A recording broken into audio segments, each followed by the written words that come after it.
Kottayam Thirunakkara bus സ്റ്റാൻഡിൽ വയോധികയുടെ ദേഹത്തുകൂടി bus കയറി. കോട്ടയം നട്ടാശ്ശേരി സ്വദേശി റോസിന് ഗുരുതരമായി പരിക്കേറ്റു. ബസ്സിൽ നിന്നും ഇറങ്ങി മുന്നിലൂടെ കുറുകെ കടക്കുന്നതിനിടയിലാണ് അപകടം.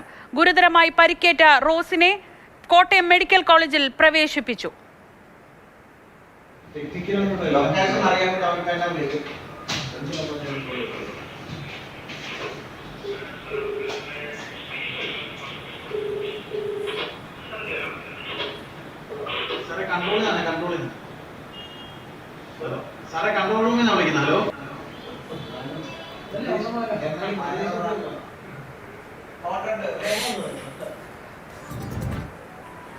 ഷിനോജ് എസ് ടി വിവരങ്ങളുമായി. ഷിനോജ്, എപ്പോഴും നമ്മൾ ഈ വലിയ വാഹനങ്ങൾക്ക് മുന്നിലെ ബ്ലാക്ക് പോയിന്റിനെ പറ്റി പറയാറുണ്ട്. കൃത്യം അങ്ങനെ ഒരു സ്ഥലത്തായിരുന്നു ഈ റോസ് നിന്നിരുന്നത് എന്നാണ് നമുക്ക് ഈ ദൃശ്യം കാണുമ്പോൾ മനസ്സിലാവുന്നത്.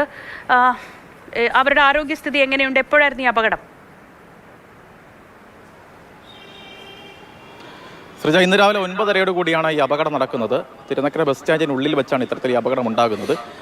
നട്ടാശ്ശേരി ഭാഗത്ത് താമസിക്കുന്ന റോസ് എന്നാണ് അവരുടെ പേര്. 70 വയസ്സ് പ്രായമുണ്ട്. കൈത്തറി വികസന കോർപ്പറേഷനിലെ താൽക്കാലിക ജീവനക്കാരിയാണ്. അങ്ങനെ ജോലിക്ക് വേണ്ടി എത്തിയതാണ്. ഇതേ ബസ്സിൽ തന്നെ, ഈ അപകടമുണ്ടായ ബസ്സിൽ തന്നെ വന്ന് ഇറങ്ങി.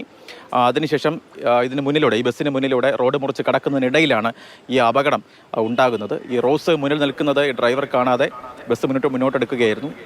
ഈ മുന്നിലേക്ക് ഇടിച്ചു കയറുകയും ഈ ചക്രം കയറി ഇറങ്ങി എന്നാണ് നാട്ടുകാരിൽ നോക്കത്തെ നമുക്ക് മനസ്സിലാക്കാൻ കഴിയുന്നത്. ഉടൻ തന്നെ ഈ ബസ് നിർത്തി. അതിനുശേഷം യാത്രക്കാരും അവിടെ പോലീസ് എയ്ഡ് പോസ്റ്റിലുണ്ടായിരുന്ന പോലീസ് ഉദ്യോഗസ്ഥരുമൊക്കെ തന്നെ ചേർന്നാണ് റോസിനെ കോട്ടയം മെഡിക്കൽ കോളേജ് ആശുപത്രിയിലേക്ക് നിലവിൽ ഇപ്പോൾ മാറ്റിയിരിക്കുന്നത്.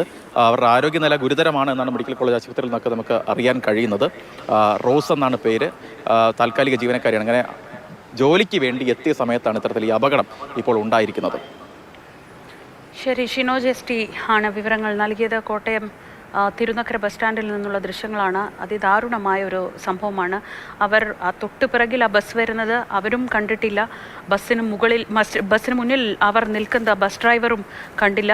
വളരെ പെട്ടെന്ന് തന്നെ സ്റ്റാൻഡിനകത്തുകൂടി ബസ് മുന്നോട്ട് വരുമ്പോഴായിരുന്നു ഈ സംഭവം എന്നതാണ് ഏറ്റവും ദാരുണമായത്.